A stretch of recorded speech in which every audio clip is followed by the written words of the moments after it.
Hello and welcome to the class 10th online chemistry classes, and in this video we will discuss topic 3.2.5, the reactivity series, and this topic is from the chapter number 3, metals and non-metal, from class 10th NCERT science book. So let's start the topic. The reactivity series is the list of metals arranged in the order of their decreasing activities. यानी reactivity series एक metals जो होते हैं हमारे उनकी list है जिसमें हमने मेटल्स को उनकी डिक्रीजिंग एक्टिविटी के अकॉर्डिंग अरेंज किया हुआ है. After performing displacement experiments activities 1.9 and 3.12, the following series, that is table 3.2, known as reactivity or activity series, has been developed. यानी हमने जो डिस्प्लेसमेंट एक्सपेरिमेंट किए हैं जैसे एक्टिविटी 1.9 एंड 3.12 में से, तो हमें जो टेबल ये आप देख रहे हैं 3.2 टेबल के अंदर ये एक्टिविटी सीरीज या रिएक्टिविटी सीरीज बनाई है. इसमें क्या है कि जो सबसे ऊपर है वो सबसे ज्यादा रिएक्टिव एलिमेंट होगा और सबसे नीचे जो है वो सबसे लीस्ट रिएक्टिव एलिमेंट होता है. यानी हमने इसमें जो मेटल्स हैं उनको डिक्रीजिंग एक्टिविटी के अकॉर्डिंग लगाया है. अगर हम कंपैरिजन करते हैं जैसे पोटेशियम के का जो होता है वो पोटेशियम सोडियम, सबसे ज्यादा जो रिएक्टिव है वो पोटेशियम है. उसके बाद जो रिएक्शन होती है वो किसकी होती है, सोडियम की. और ये पहले भी पढ़ चुके हैं हम कि सोडियम और पोटेशियम को हम केरोसिन ऑयल के अंदर डिप करके रखते हैं क्योंकि ये हाईली रिएक्टिव एलिमेंट्स होते हैं कि ये अगर हम एयर में खुला छोड़ देते हैं तो ये एयर में जो मॉइस्चर होता है उससे भी रिएक्ट कर लेते हैं और विग्रसली रिएक्ट करते हैं. Then comes the calcium, magnesium, aluminium, zinc, iron, lead, hydrogen, copper, mercury, silver and gold.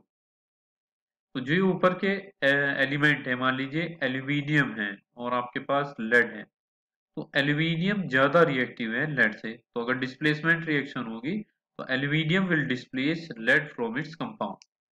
If you know the if you will learn this activity series or reactivity series, then it will be very helpful to find out whether the given chemical reaction will takes place or not on the basis of their reactivity. So just learn it and see the questions. This is the in-text question. Why is sodium kept immersed in kerosene oil? कि sodium को हम kerosene oil में क्यों dip करके रखते हैं? तो immerse मतलब डुबो कर रखना. तो इसीलिए डुबो कर रखते हैं हम उसको ताकि जो एयर से रिएक्ट ना कर सके क्योंकि सोडियम हाईली रिएक्टिव मेटल होता है. Right equations for the reaction of iron with steam. Iron की आपको स्टीम से रिएक्शन दे रही है यानी H2O के साथ रिएक्शन दिखाना है. Calcium and potassium with water, और कैल्शियम और पोटेशियम की रिएक्शन दिखानी है आपको वाटर के साथ यानी Ca प्लस H2O. आपको बताना है क्या देगा वो, potassium plus water gives potassium hydroxide. अगर हम पोटेशियम ऑक्साइड की बात कर रहे हैं तो वो क्या करेगा, क्योंकि पोटेशियम ऑक्साइड ही बनाएगा ये. ठीक है, अगर डालेगा भी तो जो उसमें हाइड्रोजन गैस रिलीज होती है वो जल्दी से बर्न हो जाती है. And samples of four metals A, B, C and D were taken and added to the following solution one by one. The results obtained have been tabulated as follows. तो आपने चार मेटल लिए A, B, C, D और उसमें हमने ये solution एक के बाद एक डालना शुरू किए और जो रिजल्ट आया उसको भी हमने टेबुलेटेड फॉर्म में कैलकुलेट कर लिया. तो let's see the table A, B, C, D.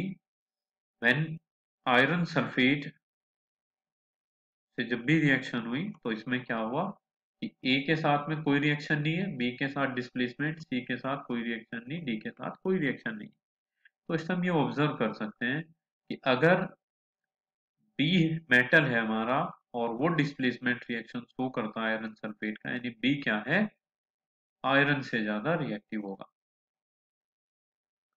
Then copper sulphate for a displacement, then no reaction. For zinc sulphate B, no reaction, no reaction, no reaction. For silver nitrate, it is displacement and no reaction. The following observations were recorded. Now use the table above to answer the following questions about metals A, B, C and D. Which is the most reactive metal? तो आपको बताना है इनमें से कौन सा most reactive metal है. What would you observe if B is added to a solution of copper second sulfate? आप क्या ऑब्जर्व करते हैं कि अगर B को हमने ऐड किया कॉपर सल्फेट सॉल्यूशन के अंदर तो क्या ऑब्जर्व किया आपने. Then arrange the metals A, B, C and D in the order of decreasing reactivity. और metal A, B, C, D को हम किसमें डिक्रीजिंग रिएक्टिविटी के अकॉर्डिंग अरेंज करना. आपको ऑब्जर्व करना है पूरी तरीके से और तब समझ में आएगी. And which gas is produced when dilute hydrochloric acid is added to reactive metal? कौन सी गैस प्रोड्यूस होती है जब हम डाइल्यूट हाइड्रोक्लोरिक एसिड को ऐड करते हैं रिएक्टिव मेटल से. Obviously you know that hydrogen gas is produced. And write the chemical reaction when iron react with dilute H2SO4. और वो केमिकल रिएक्शन लिखिए जब आयरन की यानी Fe सिंबल होता है आयरन का वो रिएक्ट करेगा डाइल्यूट H2SO4 से तो क्या आपको प्रोडक्ट मिलेगा वो बताना है. Then what would you observe when zinc is added to a solution of iron second sulfate? कि आपने क्या ऑब्जर्व किया जब आपने जिंक को आयरन सेकेंड सल्फेट के सॉल्यूशन में ऐड कर दिया. तो write the chemical reaction that takes place. Chemical reaction के बारे में लिखिए जो हो चुकी है. तो let's see next topic 3.3 how do metals and non metals react. Metals और जो नॉन मेटल्स होते हैं वो आपस में कैसे रिएक्ट करते हैं. तो इसमें ध्यान देने का एक चीज होती है कि अगर हम मेटल की वैलेंसी देखते हैं तो वो प्लस की वैलेंसी होती है जबकि नॉन मेटल की वैलेंसी माइनस में होती है. तो यानी मेटल्स अपने इलेक्ट्रॉन को डोनेट करेंगे और नॉन मेटल उस इलेक्ट्रॉन को एक्सेप्ट कर लेते हैं. तो वो बॉन्ड जो डोनेशन और एक्सेप्शन ऑफ इलेक्ट्रॉन से बना उसे हम आयनिक बॉन्ड कहते हैं. और वो कंपाउंड जिसमें आयनिक बॉन्ड बनेगा वो आयनिक कंपाउंड होते हैं. तो मेटल और नॉन मेटल की जब भी रिएक्शन होगी तो वो क्या बना लेगा आपका एक आयनिक कंपाउंड बना लेता है. तो let's go through it quickly. In the above activities you saw the reactions of metals with A number of reagents. कि ऊपर जो भी एक्टिविटी पढ़ी है आपने उसमें आपने देखा कि जो मेटल की रिएक्शन है वो बहुत सारे रिएजेंट के साथ में पढ़ी आपने. Why do metal react in this manner. कि मेटल ऐसे ही क्यों रिएक्ट करते हैं. Let us recall what we learned about the electronic configuration of element in class 9. अब हम उसे रिकॉल करते हैं जो हमने क्लास 9 में इलेक्ट्रॉनिक कॉन्फ़िगरेशन के बारे में पढ़ा था. इलेक्ट्रॉनिक कॉन्फ़िगरेशन एक्चुअली में क्या होता है कि जो हमारी शेल्स होती हैं KLM सेल्स उन सेल्स के अंदर जितने भी इलेक्ट्रॉन्स हैं उसे उसकी कैपेसिटी के अकॉर्डिंग अरेंज करने को ही हम क्या बोल देते हैं इलेक्ट्रॉनिक कॉन्फ़िगरेशन कहते हैं. और मैक्सिमम नंबर ऑफ इलेक्ट्रॉन जो दिए फिल होते हैं किसी भी सेल के अंदर वो 2n स्क्वायर होंगे. और n यहाँ क्या होता है number of shell. Number means कि किस नंबर पे सेल है यानी एनर्जी लेवल है कौन. तो k के लिए n इज इक्वल टू 1 होगा. सबसे पहली जो सेल होती है वो k होती है.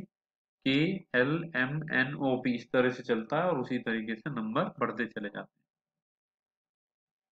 So we learned that noble gases which have a completely filled valence shell show little chemical activity. हमने क्या ऑब्जर्व किया कि जो नोबल गैसेस होती है जिसमें completely filled valence shell यानी outermost shell completely filled होता है तो वो बहुत ही कम केमिकल एक्टिविटी शो करते हैं या हमें कहते हैं कि वो केमिकली इनर्ट होते हैं पूरी तरीके से यानी कोई रिएक्शन नहीं करेंगे. So we therefore explain the reactivity of elements as a tendency to attain a completely filled valence shell. तो जो रिएक्टिविटी होती है एलिमेंट की वो उनकी अपने आउटर मोस्ट शेल के अंदर यानी वैलेंस सेल को कंप्लीटली फिल करने की टेंडेंसी होती है ताकि उनका जो ऑक्टेट है यानी outermost shell completely filled हो. So let us have a look at the electronic configuration of noble gases and some metals and non-metals. तो हम देख लेते हैं कुछ इलेक्ट्रॉनिक कॉन्फ़िगरेशन है नोबल गैसेस के कुछ मेटल्स के नॉन मेटल्स के. तो we can see from table 3.3 that a sodium atom has one electron in its outermost shell. कि आप जब टेबल 3.3 को देखेंगे तो आपको पता चलेगा कि जो सोडियम एटम है उसमें क्या है कि एक इलेक्ट्रॉन है आउटरमोस्ट शेल के अंदर बस।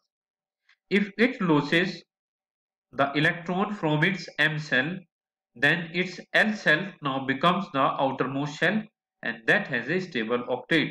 अगर ये एक इलेक्ट्रॉन लूज कर देता है M सेल से, KLM यानी जो थर्ड सेल है, थर्ड सेल के अंदर से अगर ये एक इलेक्ट्रॉन लूज कर देता है तो उससे जो सेकंड सेल है वो कंप्लीटली फिल्ड हो जाती है और क्या मिल जाता है उसे, एक स्टेबल ऑक्टेट। तो सोडियम के लिए आसान क्या है कि वो इलेक्ट्रॉन को डोनेट कर दे। The nucleus of this atom still has 11 protons, but the number of electrons have become 10. So there is a net positive charge giving us a sodium cation Na positive।